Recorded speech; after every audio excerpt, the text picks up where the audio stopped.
தளவாய் சுந்தரத்துக்கு வந்தால் ரத்தம், எஸ்பி வேலுமணிக்கு வந்தால் தக்காளி சட்னியா, ஜாதி பேர்லாம் சொல்லி எழுதுகிறாங்க.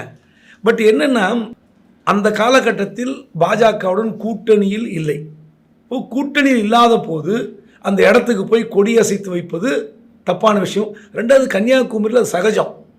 திமுகவில் எம்பி அந்த அம்மா பாஜகவில் ஏதோ ஒரு கேட்கும்போது கையெழுத்து போட்டாங்க. ஏதோ ஒரு தேசிய அளவில் ஒரு கையெழுத்து கேட்டால் போட்டாங்க. அது பத்திரிக்கையில் வந்தது.